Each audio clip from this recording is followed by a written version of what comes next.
I'm investigative journalist Molly Barrows.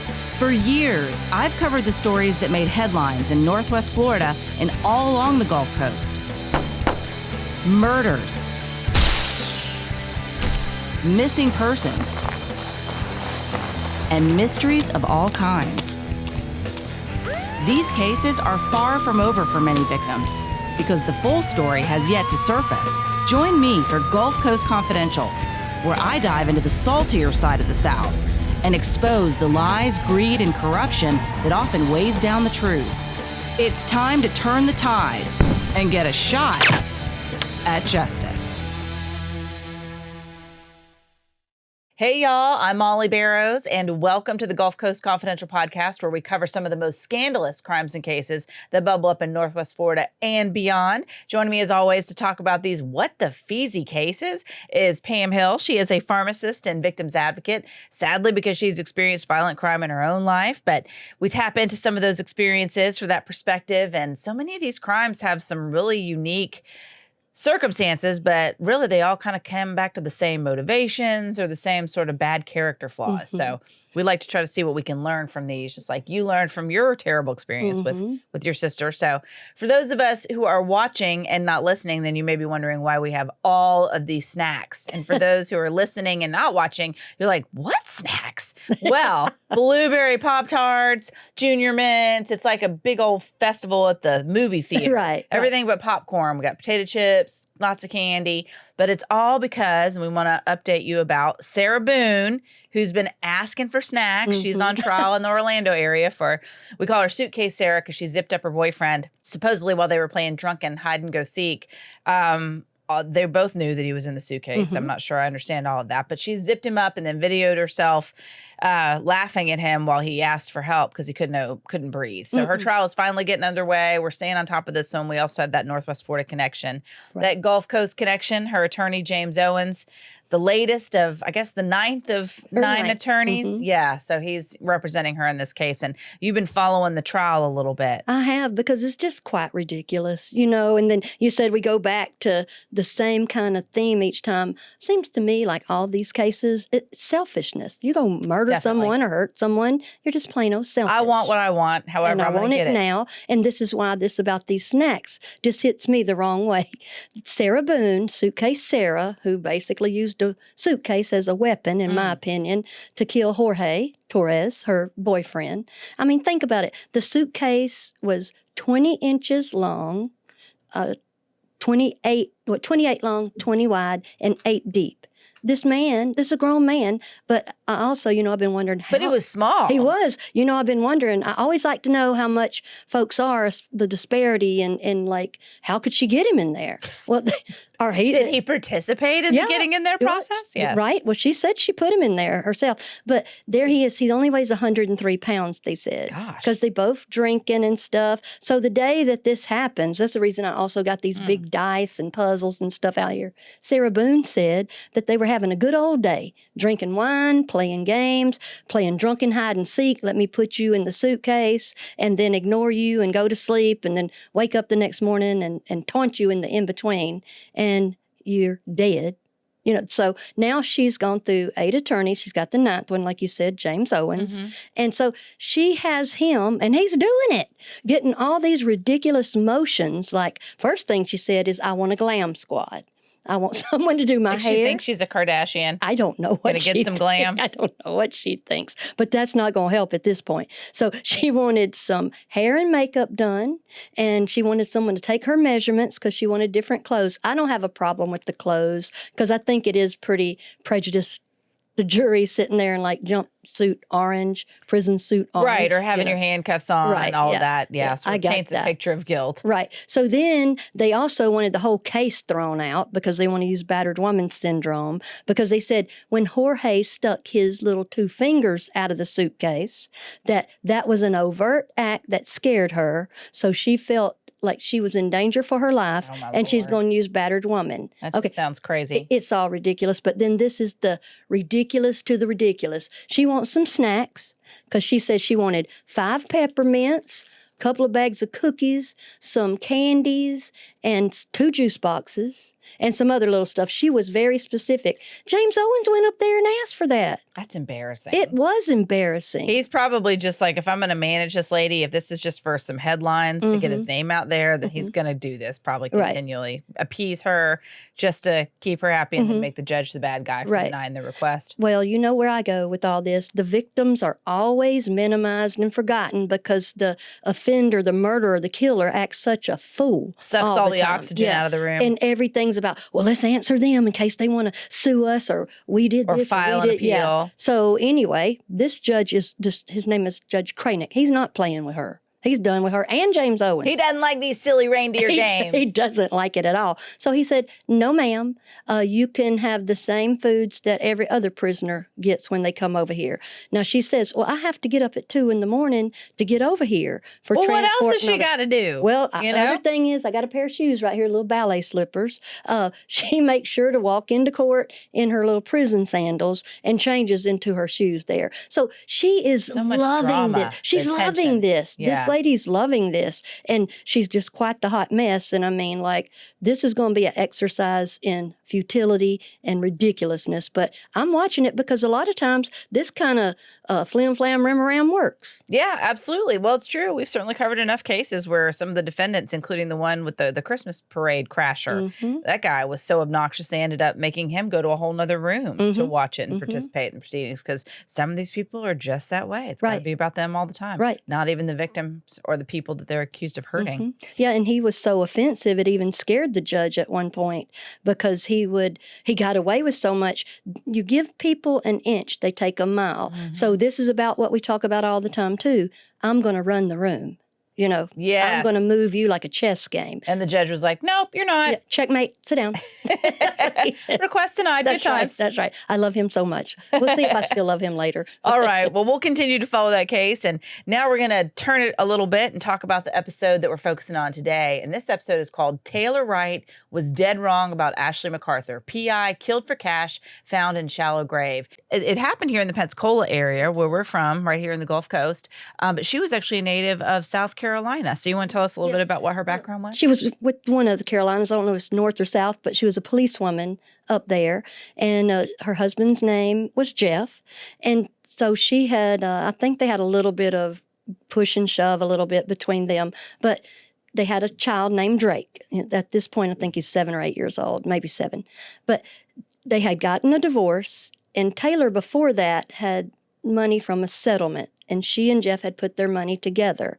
So when she's getting a divorce, or she moves to Pensacola because she's just trying to start over. She was a policewoman up there, but something in her past made it where she couldn't be a policewoman, so she became a private eye, a detective. So she was down here, and so she had taken out $100,000 out of their joint account because she figured that was her money for her settlement before, because in some states, it's just straight down the middle, half and half, that's it. So she got that out, and she knew she shouldn't have, and she did it anyway. She was a sweet lady, but she didn't make good decisions a lot. Right. So she had met the Ashley McArthur down here as her friend, and they hadn't been friends a long time, but they became, I guess, tight.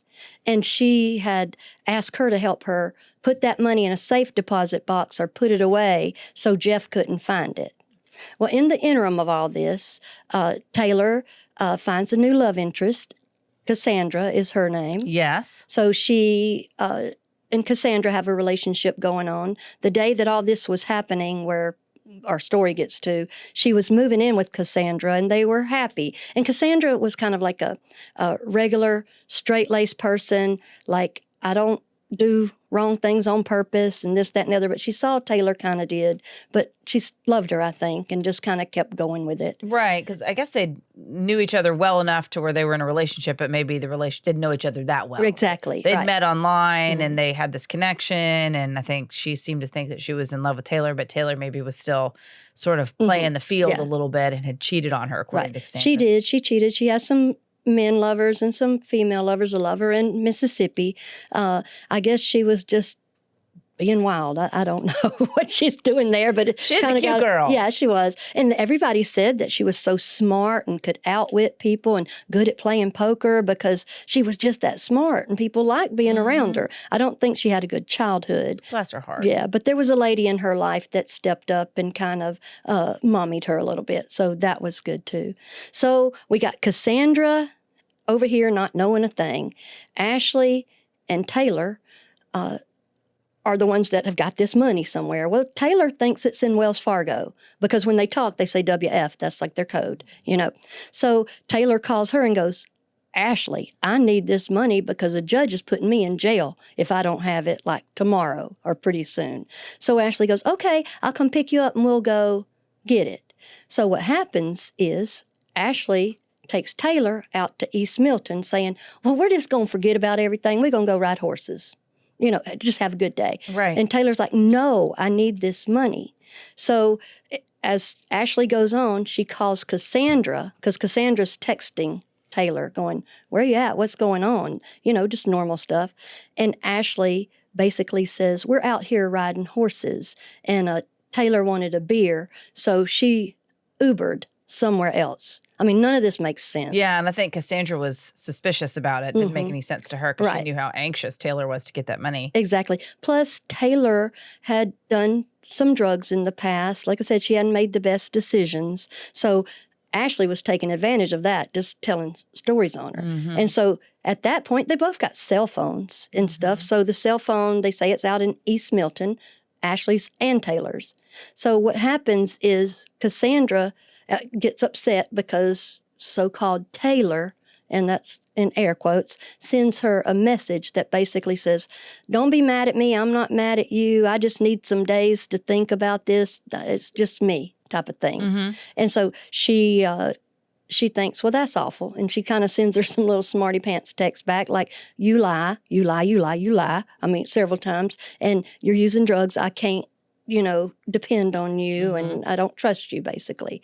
So then a few weeks go by and Cassandra decides something might be wrong, you know, because she's not here and I hadn't heard from her.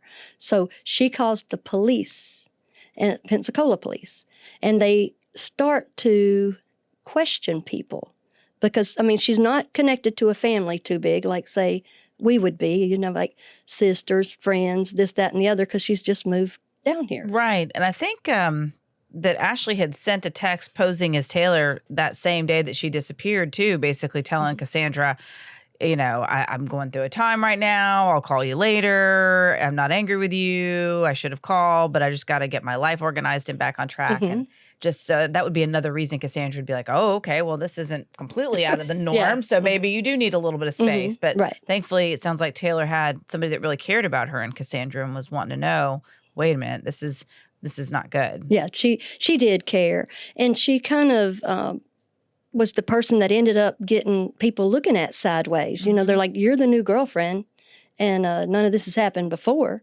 So the police start asking, you know, where is she at? And she's like, I don't know. That's she went why with I've come Ashley. to you. Yes. Right. She's with Ashley. So they find out that the cell phones of Ashley and Taylor, mostly Taylor's looking at that, it had gone all these different places, and East Milton wasn't one of them. Yeah, so that was certainly a warning sign. Oh my gosh, Ashley, you didn't actually go to East Milton. You were closer to this farm area. Right. This farm, and her name is Ashley Britt McArthur. It is a farm called Britt Farms on Britt Road in Cantonment, which is about 35 miles the other way. So she is of the Cantonment Brits. That's right. The Cantonment Brits. That they owned a business at the time called Pensacola Automated Amusements, which was basically a business that put jukeboxes and pool tables, things like that, into bars around town, and they split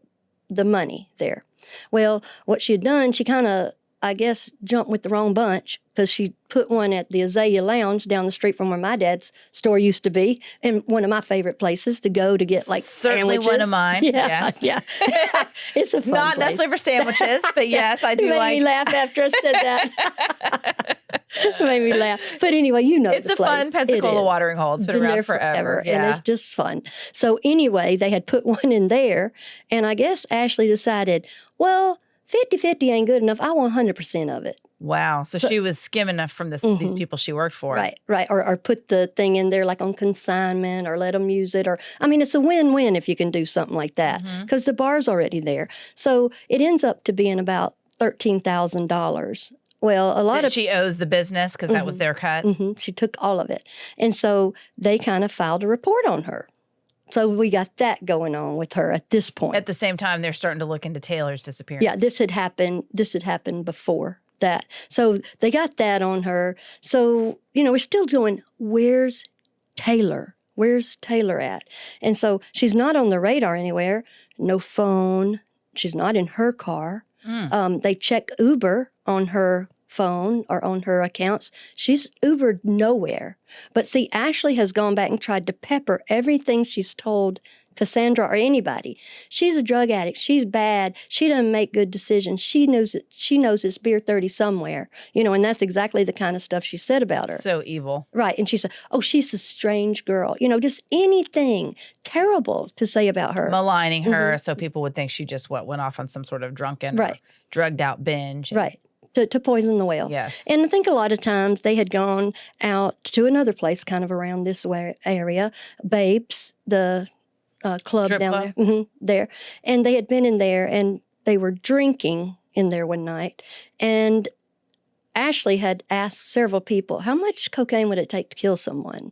Or do you have some cocaine or what have you? So, wow, that's not obvious. Right. So some of the people, as they were testifying during this case, had said that Ashley had put cocaine in Taylor's beer, but Taylor had spit it out because it tasted sour.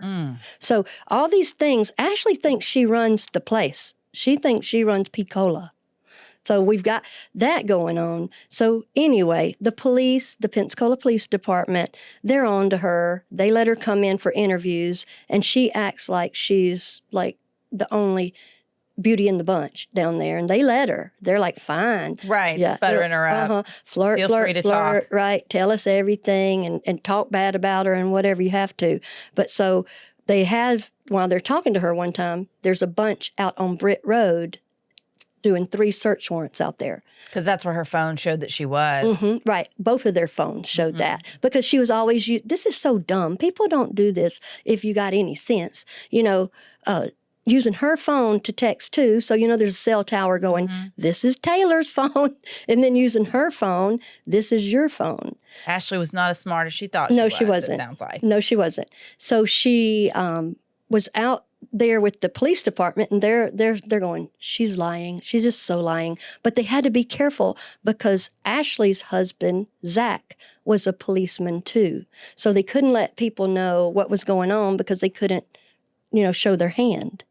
So they find out more and more about her. They have the group out there at Britt Road doing the search warrants, and they find just right at the last minute there, they find Taylor's body there. It's just her skeletal remains, a bullet in the back of her head, and a necklace. She had a little necklace she wore all the time, and it was a necklace that had a bullet on it. And that, I guess Ashley wasn't smart enough to take the necklace off her neck because that was on her little skeleton there. And it was she was covered in potting soil and concrete. And the reason I tell you that is because Ashley had been seen at Home Depot buying some concrete. So they had the Home Depot guy come in and testify during the trial. And he said, yeah, she brought a 50-pound bag of concrete. Well, they're going to use the fact that she's got a hurt back later, and couldn't carry it. But he said, yeah, she bought it there. Here's the receipt and here's the video. But so when they find Taylor's body, the concrete that's on there is the pebbly kind of concrete and the potting soil. And so the Barasets are her attorneys, John and Barry, the father-son team. And so what they had found out was that Taylor had bought the fine particle of concrete.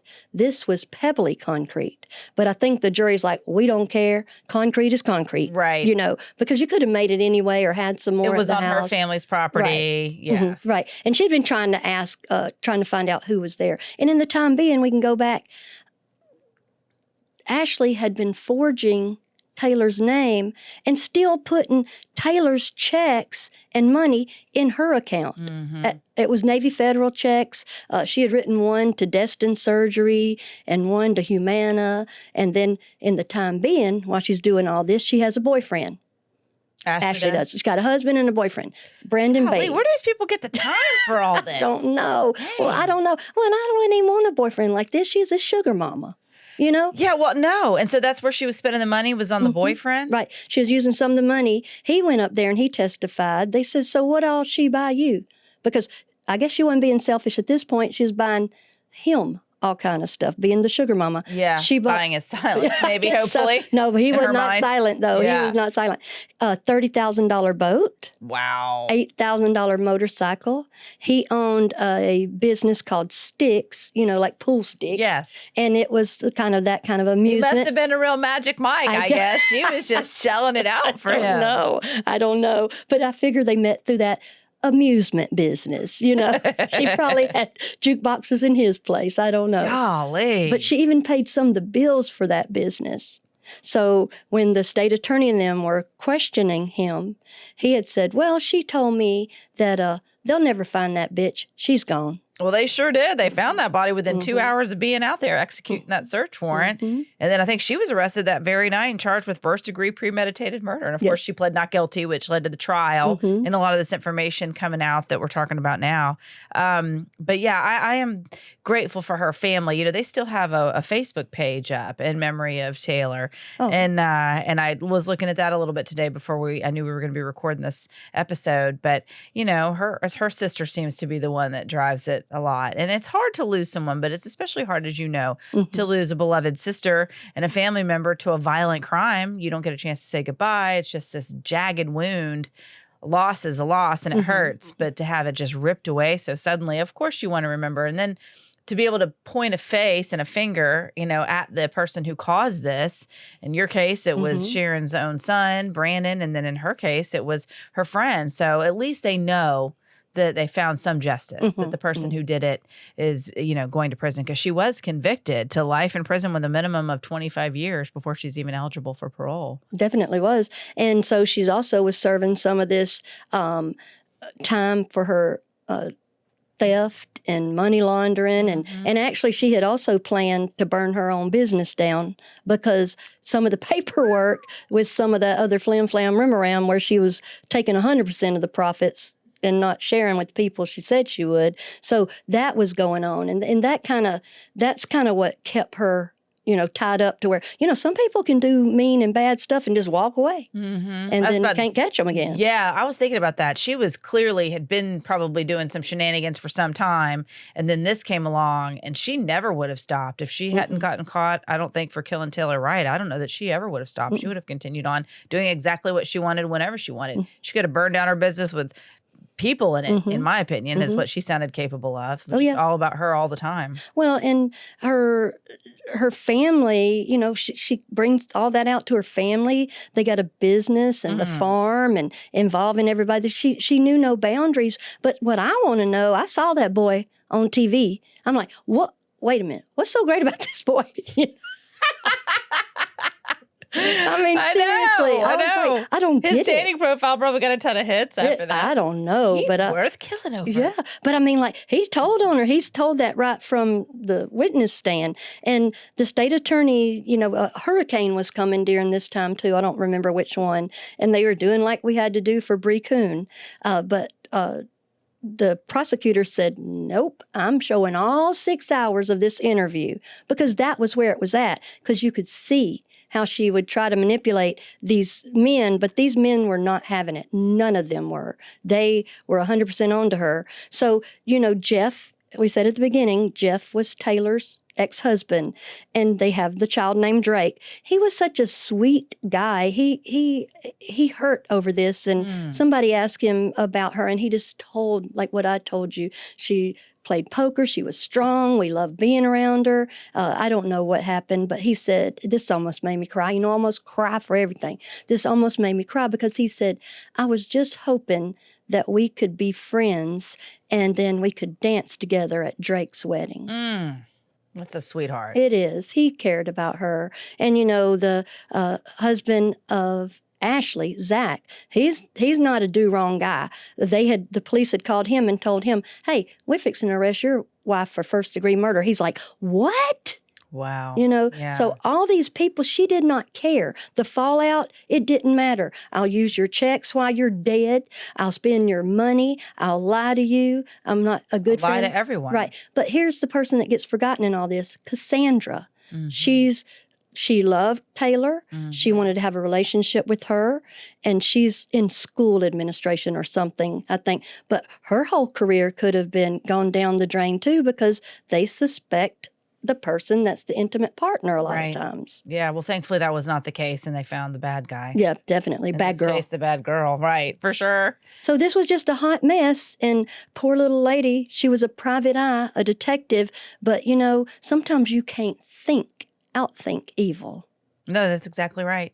Well, Pam, thank you so much for joining us and filling us in on this case. You're welcome. And we thank you for joining us as well in this episode of Gulf Coast Confidential. That is it for Taylor Wright Was Dead Wrong About Ashley McArthur, P.I. Killed for Cash, Found in Shallow Grave. I'm your host, writer, and producer, Molly Barrows, with co-host and researcher Pam Hill. And a big thanks, as always, to our director, editor, and production engineer, James Roy. And remember, you can listen to more of our Gulf Coast Confidential conversations wherever you listen to your favorite podcasts, and you can also watch on the Gulf Coast Confidential YouTube channel. Be sure to like and subscribe, and we'll see you next time.